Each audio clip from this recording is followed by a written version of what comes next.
Today's project we're going to be showing you guys how to replace a wheel bearing on a GM vehicle. This happens to be a 2004 Pontiac Grand Prix. However, this process is the same for various other models and manufacturers. There's some necessary tools that you'll need for each step. We'll walk through the required tools on each individual step, but I want to show you guys how easily you can do this at home yourself with very minimal tools.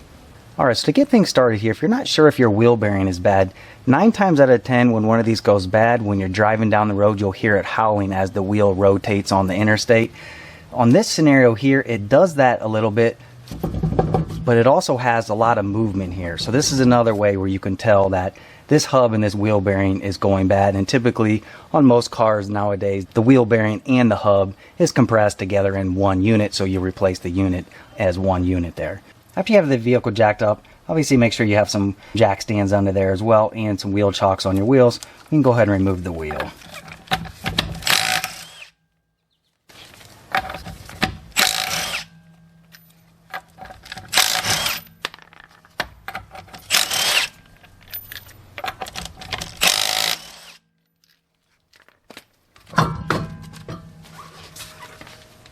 So now we're ready to remove the caliper. To do this, you just got 2 bolts back here, and these are a 14 millimeter. Sometimes you need to compress the caliper with a C-clamp if it's on there tight enough. You should be able to tell after you get these off if you need to do that or not. We'll go ahead and loosen up these 2 bolts.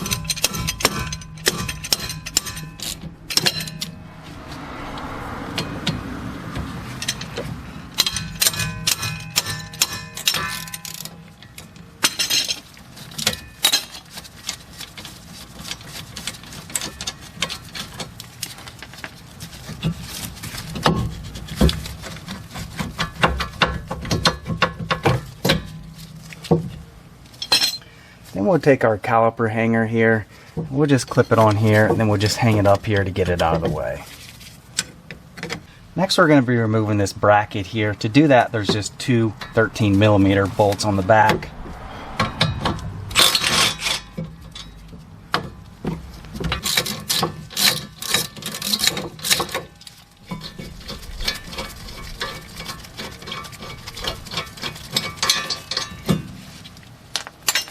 Then this bracket and the rotor should pop right off.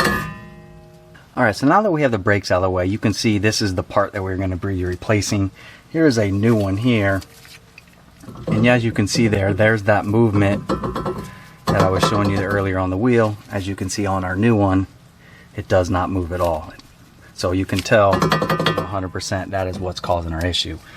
To remove this, now this specific model here does not have anti-lock brakes. If your vehicle has anti-lock brakes, it's going to be slightly different. There's going to be wires coming out of this, and it's just the speed sensors. So you need to make sure you're looking at that, and you have to disconnect those as well.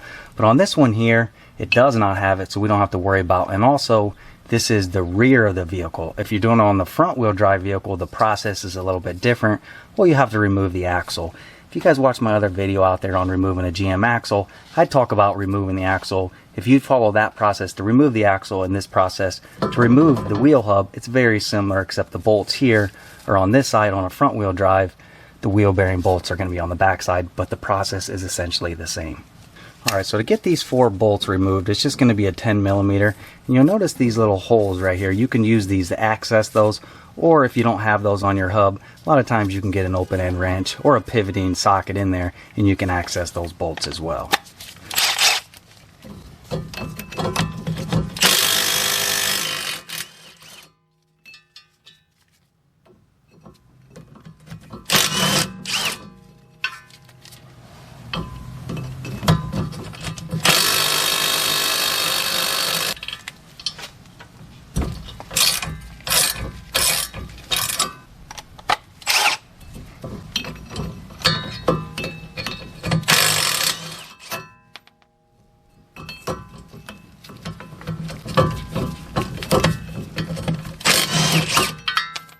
So now that we have the bolts out, we're ready to remove this.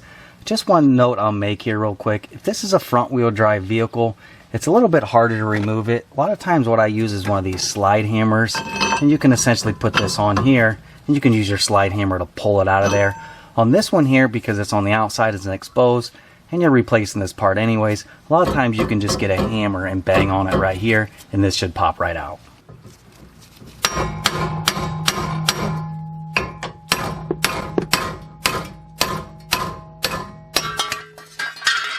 Alright, so I'll give you a close-up here real quick. I'm not sure if you can pick that up, but you can definitely hear that noise rattle around in there. And also when you're rotating it there, you can hear it, that humming noise. We come over here to our new one, there's no movement over there, and as you can see, it's rotating perfectly quiet there. So just line up your parts, just verify you got the right parts, then you're ready to install it. Next thing we want to do is just take a wire brush and come in here and remove all of that debris. You don't want any of that getting in the middle there, because that's going to have to fit in there very tightly in order to get it sealed in there correctly.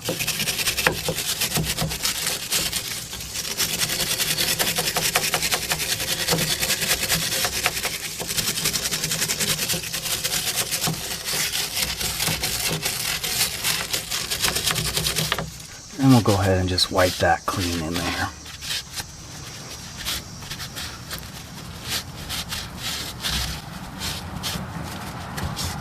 So now we're ready to install it. Just make sure you're putting your brake shield back on there correctly. Your caliper is going to sit over here, so that hole needs to be like that. Line up your wheel hub with those holes.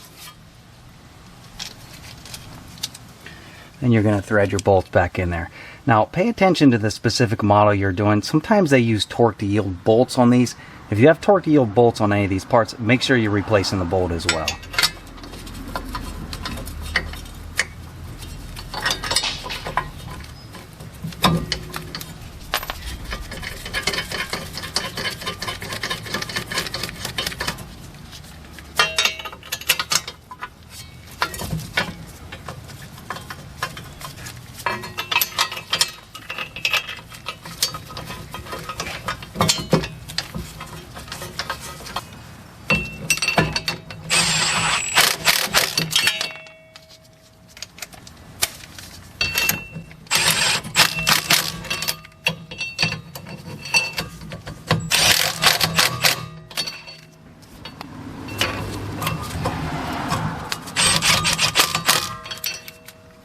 Now, don't completely tighten it with your impact. I just did that to get it seated in there. You next need to make sure we're torquing those to the right spec.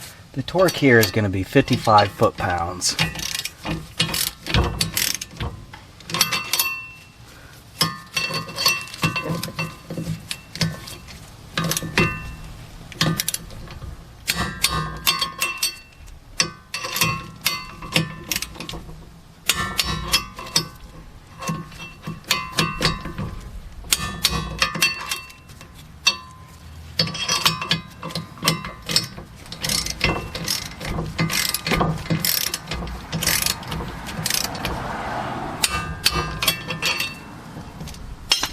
So now we got our bearing back on there, now we can go ahead and reinstall the brakes.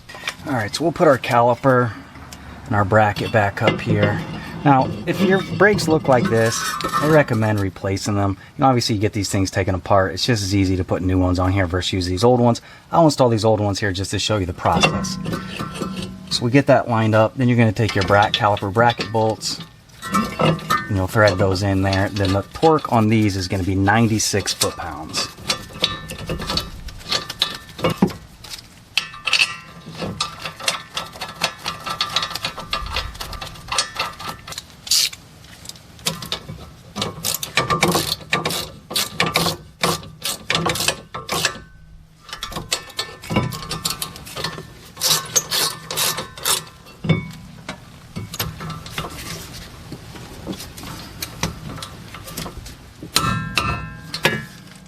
Alright, so after you get both of those torqued, then you can move on to your caliper.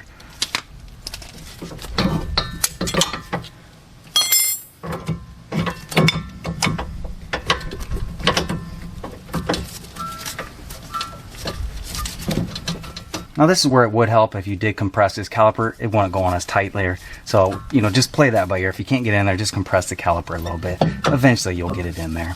And go ahead and just thread your caliper bolts in there.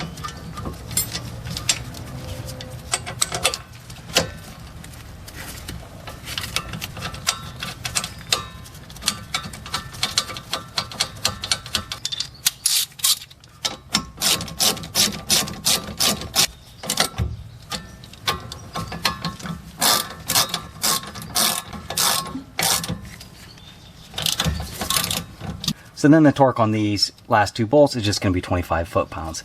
And now you can see we've easily completed that job. Just confirm you've got everything tight on there. Go ahead and put your wheel and your lug nuts back on there. Then you've completed your job successfully there.